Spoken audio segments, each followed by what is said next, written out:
Hello students, स्वागत है आपका आईसीटी वर्चुअल क्लासेस में। मैं हूं कविता, आपकी साइंस टीचर। उम्मीद करती हूं आप सभी अच्छे होंगे और स्वस्थ होंगे। सो क्लास हम कंटिन्यू करेंगे अपना चैप्टर जिसका नाम है लाइव प्रोसेसेस। इसमें हम पढ़ रहे थे न्यूट्रिशन के बारे में और परपोषी प्रकार का पोषण हमने यहाँ पे पढ़ा है, जिसमें हम पढ़ रहे हैं डाइजेशन इन ह्यूमंस, यानी कि मनुष्यों में पाचन किस प्रकार से होता है। आपके पास पाचन तंत्र दिया गया है, अलग अलग उसमें अंग बताए गए हैं। तो हमने देखा था मुख में पाचन किस प्रकार से होता है। आज हम बात करेंगे कि जो हमारा आमाशय है, स्टमक है, उसमें पाचन किस प्रकार से होगा। तो आइए चलते हैं स्मार्ट बोर्ड की तरफ और अपना टॉपिक स्टार्ट करते हैं। चलिए, हमने यहाँ पे पाचन की बात की थी, जिसमें सबसे पहले हमने पढ़ा था जो मुख होता है, मुख में किस प्रकार से पाचन होता है, जिसमें आपने पढ़ा टीथ के बारे में, आपने पढ़ा टंग के बारे में और आपने पढ़ा यहाँ पे सलाइवरी ग्लैंड्स के बारे में। ठीक है, इतनी बात क्लियर है। चलिए, ये हमें आपको दिखाया गया है जो दांत का डायग्राम है। जो दांत है उसमें कौन कौन से अंग, कौन कौन से पार्ट होते हैं, यानी कि आपको दांत का स्ट्रक्चर दिखाया गया है। नेक्स्ट हमने क्या देखा है यहाँ पे टाइप्स ऑफ टीथ यहाँ पे देखा है। डेंटल फॉर्मूला आपने पढ़ा है। सलाइवा के बारे में आपने पढ़ा है, सलाइवरी ग्लैंड के बारे में हमने यहाँ पे स्टडी की है। ठीक है, तो प्रीवियस जो हमारा लेक्चर था उसमें हमने क्या क्या पढ़ा। हमने टंग के बारे में पढ़ा है और टंग में हमने कहा 4 प्रकार की क्या होती हैं, पैपिली होती हैं। ठीक है, इतनी बात क्लियर है। तो हमने क्या कहा, फिलीफॉर्म होती हैं, फंजीफॉर्म होती हैं, फोलिएट होती हैं और सर्कमवैलेट होती हैं। तो ये 4 प्रकार की क्या होती हैं, पैपिली पाई जाती हैं। 4 प्रकार की जो पैपिली थी उनका फंक्शन हमने देखा था। हमने कहा था जो फिलीफॉर्म होती हैं, फिलीफॉर्म में यहाँ पे टेस्ट बर्ड नहीं होते हैं। ठीक है, फंजीफॉर्म क्या होती है, उसमें टेस्ट बर्ड होते हैं लेकिन नंबर कम होता है। फोलिएट हमने क्या कहा था कि फोलिएट यहाँ पे अडल्ट में प्रेजेंट नहीं रहते हैं। और अगर बात करें कि सबसे ज्यादा टेस्ट बर्ड किस में पाए जाते हैं, हमने कहा सर्कमवैलेट में सबसे ज्यादा क्या पाए जाते हैं, टेस्ट बर्ड पाए जाते हैं। ठीक है, किसकी बात हो रही है यहाँ पे, टेस्ट बर्ड यानी कि स्वाद कलिकाओं की। और ये स्वाद कलिकाएं कहाँ पाई जाती हैं, सबसे ज्यादा सर्कमवैलेट में पाई जाती हैं। फंक्शन आपने देखे, अलग अलग फंक्शन होते हैं। साथ ही हमने कहा कि जो टंग यहाँ पे होती है, जो जीभ होती है, वो आगे से फ्री है, आगे से फ्री है, पीछे से अटैच है। कहाँ से अटैच है, एक बोन से अटैच होती है जिसे हम क्या कहते हैं, हायोइड बोन कहते हैं। और ये बोन किसी दूसरी बोन से कनेक्टेड नहीं रहती है। ठीक है, इतनी बात क्लियर है। चलिए, नेक्स्ट हमने बात की थी यहाँ पे भोजन नली की, यानी कि इसोफिगस की। तो क्या क्या चीजें हमने यहाँ पे पढ़ी थी, हमने कहा था जो भोजन नली है, भोजन नली में क्या होता है, यहाँ पे कोई भी पाचन नहीं होता है। भोजन मुख से हमारे अमाशय में जाता है और यहाँ पे क्या होता है, म्यूकस श्रावित होता है। ठीक है, म्यूकस क्या होता है, चिपचिपा द्रव होता है जो कि पाथ वो कैसे बनाता है, सॉफ्ट बनाता है। ये जो भोजन का पथ है, भोजन का जो रास्ता है, ये क्या बनाएगा, इसे सॉफ्ट बनाएगा और इजीली जो फूड है, जो भोजन है, वो नीचे की ओर चलता जाएगा। फिर हमने कहा कि एक मूवमेंट होती है इसमें, कॉन्ट्रैक्शन और रिलैक्सेशन, यानी कि कैसे एक लहर जैसे आपको दिखाई देगा यहाँ पे इस प्रकार से। ठीक है, तो इसे हमने क्या कहा कि यहाँ पे क्या था, ये रिलैक्स था, यहाँ पे कॉन्ट्रैक्ट हुआ, यहाँ पे फिर रिलैक्स हुआ, यहाँ पे फिर कॉन्ट्रैक्ट हुआ, यानी कि कॉन्ट्रैक्शन और रिलैक्सेशन एक रिदमिक पीरियड में चल रहे हैं। एक बार कॉन्ट्रैक्ट हुआ फिर रिलैक्स हुआ। अब कॉन्ट्रैक्ट और रिलैक्स को हमने कैसे समझा था, हमने कहा था जैसे आपने अपनी मुट्ठी बंद की तो कॉन्ट्रैक्शन हुआ है, संकुचन हो गया, संकुचन यानी सिकुड़ गया है। तो जो भोजन नली है वो एक बार सिकुड़ जाएगी, उसके बाद क्या होगा, वो रिलैक्स अपनी पोजीशन में वापस आ जाती है। जैसे कि आप बैलून को फुला रहे हैं, तो आपने गुब्बारे को फुलाया, हवा भरी, वो फूल गया। ठीक है, फिर हमने कहा कि ये क्या है, वो फूल जाते हैं, फिर आपने हवा निकाली, वो फिर से पिचक जाते हैं। तो इसी प्रकार से क्या है, जो गुब्बारा है वो सिकुड़ गया है। तो यहाँ पे क्या है, जो भोजन नली है, भोजन नली पहले सिकुड़ेगी, फिर वो रिलैक्स हो जाएगी, यानी कि अपनी शेप में वापस आ जाती है। और इसी प्रकार से भोजन क्या होता है, नीचे की ओर चलता चला जाता है। और इसी मूवमेंट को हम क्या कहते हैं, यहाँ पे पेरिस्टालिसिस मूवमेंट कहते हैं। ये आपको यहाँ पे ध्यान रखना है। ठीक है, इसी के साथ हमने कहा था कि यहाँ पे जहाँ पे क्या है, जो भोजन नली है वो उस एंड हो रही है, यानी भोजन नली का जो लास्ट पार्ट है और जो आमाशय का पहला पार्ट है, वहां पे क्या होता है, गेट जैसी संरचना होती है। आप गेट मान सकते हैं इसे। यहाँ पे क्या होती है, कुछ ऐसी संरचना होती है जिसे हम स्फिंक्टर कहते हैं। अब स्फिंक्टर का काम क्या होगा, एक बार भोजन, पूरा भोजन क्या है, स्टमक में चला गया तो स्फिंक्टर बंद वहां पे हो जाएगा। स्फिंक्टर तभी ओपन होता है जब भोजन को भोजन नली से आमाशय में जाना होगा। ठीक है, तो क्या हम इसे कहते हैं? हम इसे कहते हैं गैस्ट्रो एसोफेगल स्फिंक्टर। ठीक है, गैस्ट्रो का मतलब यहाँ पे आ रहा है किससे? स्टमक से। जब भी गैस्ट्रो वर्ड आता है, गैस्ट्रो वर्ड जब भी आता है तो किससे रिलेटेड होगा? आमाशय से रिलेटेड होगा। और एसोफेगल यानी कि जो एसोफेगस और स्टमक के बीच में जो स्फिंक्टर है उसे हमने कहा गैस्ट्रो एसोफेगल स्फिंक्टर। ठीक है, इतनी बात क्लियर है? यहाँ तक की बात हम कर चुके थे। अब हमने कहा था कि जब फूड प्लस सलाइवा मिक्स हुआ तो हमने इसे क्या कहा? बोलस कहा।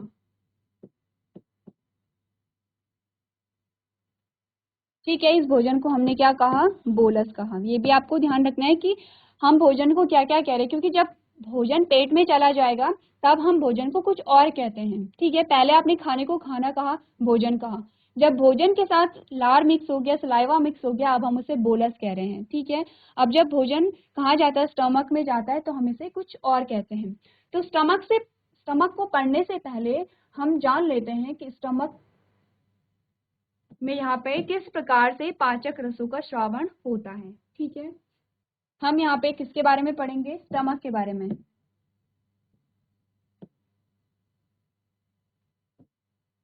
यानी कि आमाशय।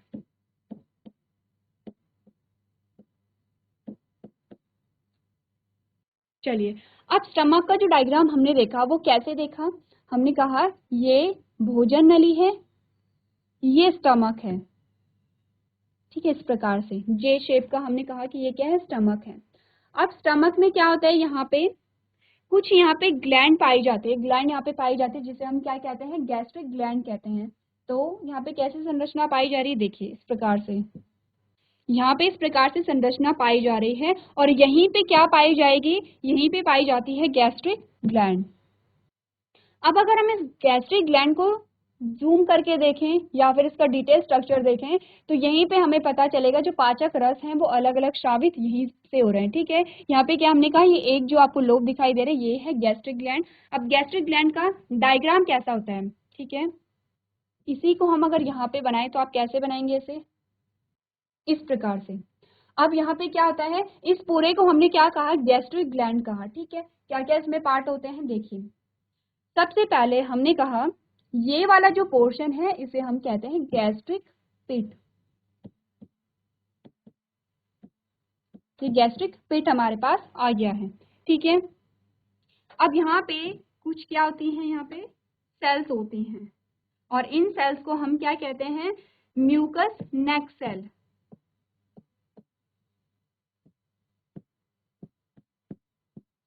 अब म्यूकस नेक सेल से क्या मतलब है? म्यूकस आपको पता है, मैंने कहा म्यूकस क्या होता है? चिपचिपा द्रव होता है। और यहाँ पे नेक सेल है कि नेक सेल यानी कि यहाँ पे क्या है? एक नेक लाइक स्ट्रक्चर यहाँ पे है। ये कहाँ पे प्रेजेंट होती है? नेक पे, यानी स्टार्टिंग में प्रेजेंट होती है। हम कह सकते हैं कि यहाँ से एंट्री है किसकी? गैस्ट्रिक ग्लैंड की। एंट्री वाले पोर्शन को हम मुख कहते हैं। फिर मुख के बाद क्या आता है? हमने कहा नेक आते, इसीलिए से क्या कह रहे हैं हम यहाँ पे? गैस्ट्रिक म्यूकस नेक सेल कह रहे हैं। ठीक है, चलिए अब कुछ सेल्स कहाँ पे पाई जाती हैं? कुछ सेल्स इस प्रकार से पाई। यहाँ पे ऐसा नहीं है कि म्यूकस नेक सेल एक ही होगी, म्यूकस नेक सेल यहाँ पे और भी होती हैं और कुछ इस प्रकार से यहाँ पे सेल्स पाई जाती हैं। यहाँ पे इन सेल्स को हम क्या कहते हैं? ऑक्जेंटिक और पैरिटल सेल कहते हैं।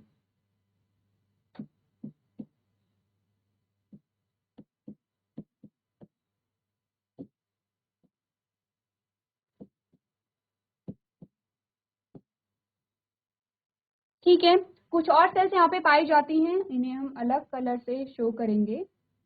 चलिए ब्लू ले लेते हैं। ये वाली जो सेल्स हैं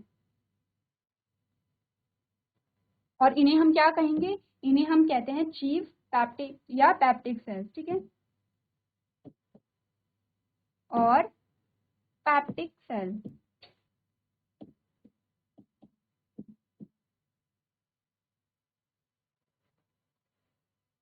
चलिए अभी तक हमने क्या बात की? हमने कहा हम बात कर रहे हैं कि स्टमक में किस प्रकार से पाचन होता है। तो पाचन को पढ़ने के लिए हमने मुख में जब हमने बात की थी तो हमने किसकी बात की थी? जैसे यहाँ पे गैस्ट्रिक ग्लैंड आ गया है, यहाँ पे है गैस्ट्रिक ग्लैंड, वैसे ही हमने मुख में क्या बात की थी, हमने बात की थी सलाइवरी ग्लैंड की।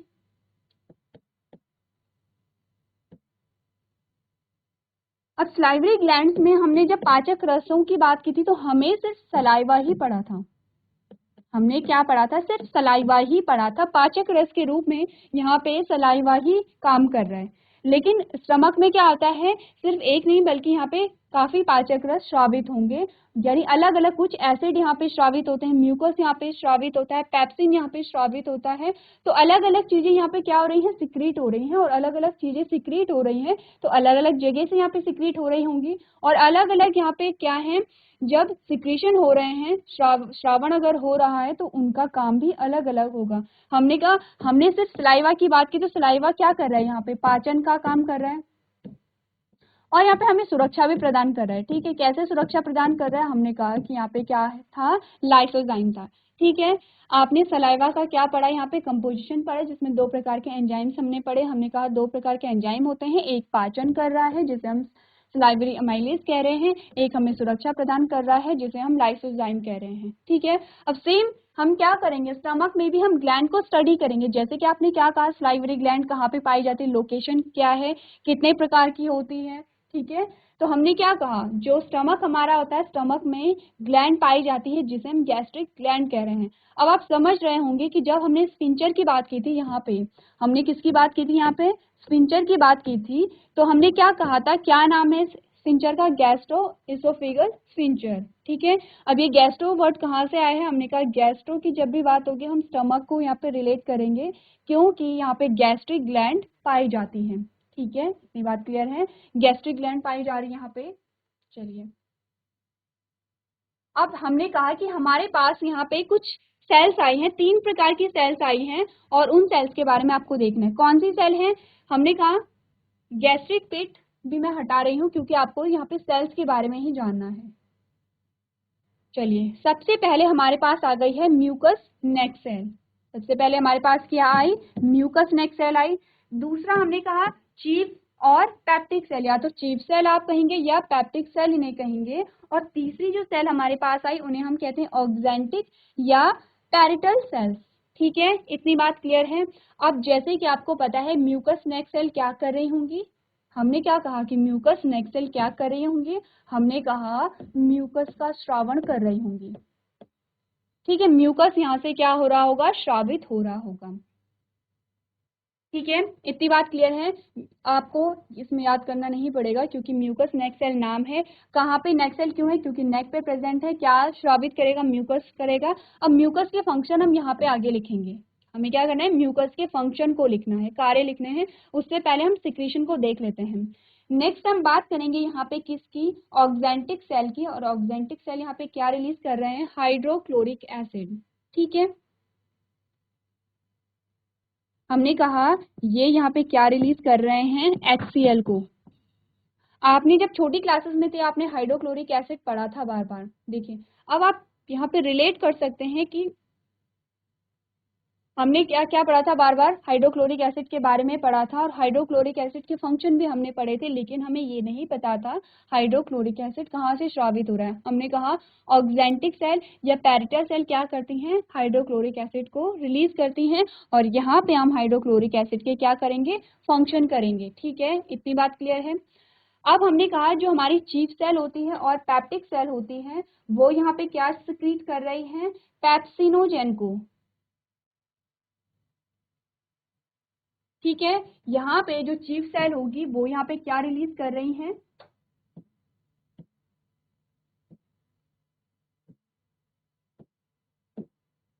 पेप्सिनोजेन। इतनी बात क्लियर है। और पेप्सिनोजेन के अलावा ये क्या करेंगी, यहाँ पे रेनिन को भी रिलीज करेंगी, और रेनिन के साथ साथ ये यहाँ पे क्या करती हैं, गैस्ट्रिक लाइपेज को भी रिलीज करती हैं।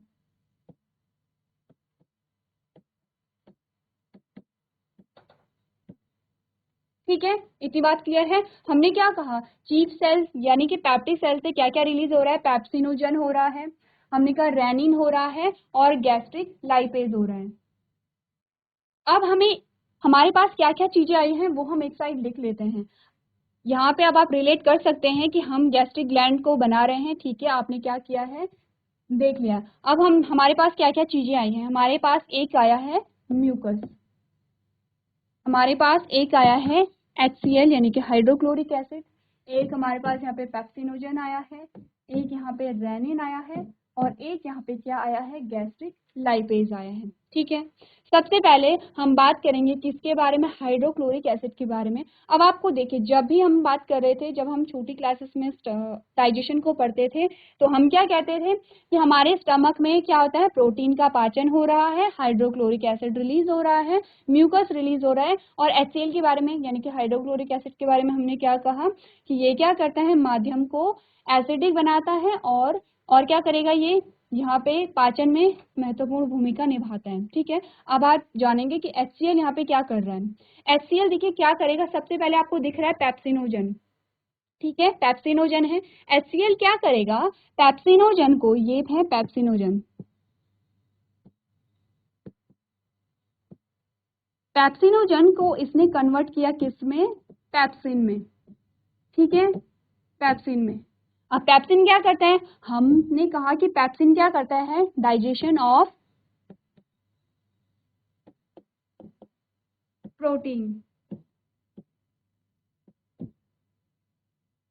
क्या कर रहा है, प्रोटीन का पाचन कर रहा है,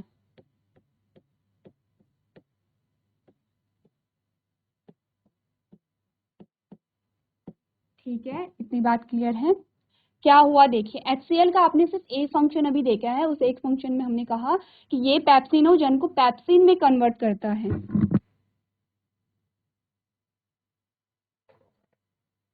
हमने कहा ये क्या कर रहा है, पेप्सिनोजन को पेप्सिन में कन्वर्ट कर रहा है।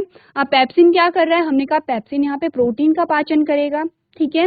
इसके साथ साथ एक और फंक्शन हमने देखा है HCl का, देखिए हमने कहा सुरक्षा प्रदान हमें करता है, कैसे कर रहा है, जैसे कि हम जब भोजन करते हैं तो हमने कहा कि हमारे चारों ओर क्या होते हैं, माइक्रोब्स होते हैं, बहुत सारे सूक्ष्म जीव होते हैं। तो अगर हमारे भोजन के साथ कुछ हानिकारक जीवाणु आ जाते हैं, तो वो क्या होते हैं, जो यहाँ पे हमारा सलाइवा होता है, सलाइवा में क्या होता है, लाइसोजाइम होता है, वो हानिकारक बैक्टीरिया को किल कर देता है। अगर उसके बाद भी कुछ हानिकारक बैक्टीरिया हमारे पेट यानी कि आमाशय तक पहुंच जाते हैं, तो HCl क्या करेगा, उन हानिकारक बैक्टीरिया को किल करेगा। इसी के साथ साथ और क्या यहाँ पे होता है, हमने कहा कि जो HCl है वो Fe3 को Fe2 प्लस में क्या कर, Fe3 प्लस को Fe2 प्लस में कन्वर्ट करता है, क्योंकि Fe2 प्लस इजिली हमारी बॉडी में एब्जॉर्ब हो जाता है। हमने कहा कि क्या कर रहा है, प्रोटेक्शन प्रोवाइड करता है।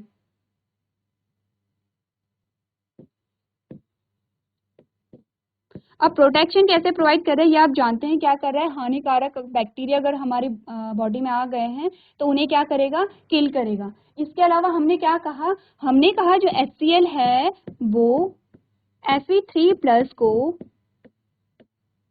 Fe2 प्लस में कन्वर्ट कर देता है। अब Fe2 प्लस क्या होता है, हमारी बॉडी के द्वारा इजीली एब्जॉर्ब हो जाता है, यानी कि अवशोषण जो है Fe2 प्लस का वो इजीली होता है, यानी कि क्या है, आयरन को एब्जॉर्ब करने में HCl हमारी मदद कर रहा है। कितने फंक्शन आपके पास आ गए हैं, 3।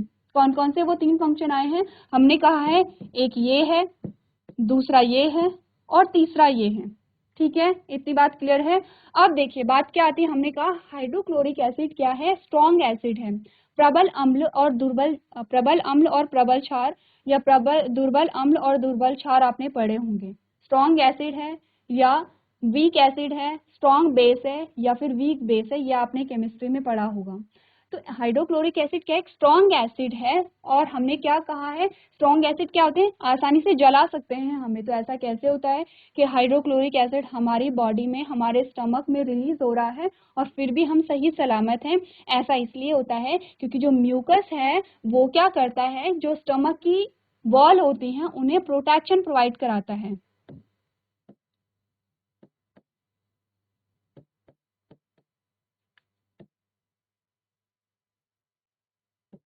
HCl से क्या कर रहा है, ये सुरक्षा कर रहा है। तो क्या हम कहेंगे म्यूकस का क्या काम क्या होता है यहाँ पे, HCl से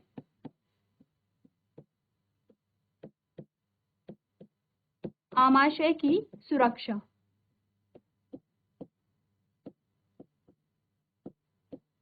कौन कर रहा है? म्यूकस यहाँ पे कर रहा है, ठीक है।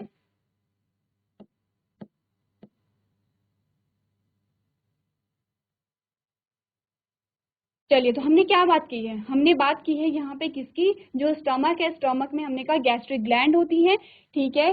गैस्ट्रिक ग्लैंड में 3 प्रकार की सेल हमने कही है, म्यूकस हो गया है, ऑक्जेंटिक या पैरिटल सेल हो गया है, चीफ या पेप्टिक सेल हो गया। अब आपको याद ये रखना है कि हर सेल से कुछ ना कुछ यहाँ पे रिलीज हो रहा है, ठीक है। हमने 2 प्रकार के यहाँ पे बात कर ली, हमने म्यूकस सेल की बात कर ली है, ऑक्जेंटिक सेल की बात कर ली है, उनके फंक्शन की भी हमने बात कर ली है। हमारे पास बचता है चीफ सेल और पेप्टिक सेल, तो जिसे हम क्या करेंगे, हमारा जो नेक्स्ट लेक्चर होगा उसमें कंटिन्यू करेंगे। चलिए, तो क्लास आज आपने गैस्ट्रिक ग्लैंड के बारे में पढ़ा और साथ ही आपने जाना गैस्ट्रिक ग्लैंड में कौन कौन सी सेल्स होती हैं और उनसे जो सिक्रीशन होता है वो कौन कौन से होते हैं, क्या उनका फंक्शन होता है। तो आज की क्लास में हम इतना ही करेंगे। अभी तक क्लास में बने रहने के लिए आपका धन्यवाद।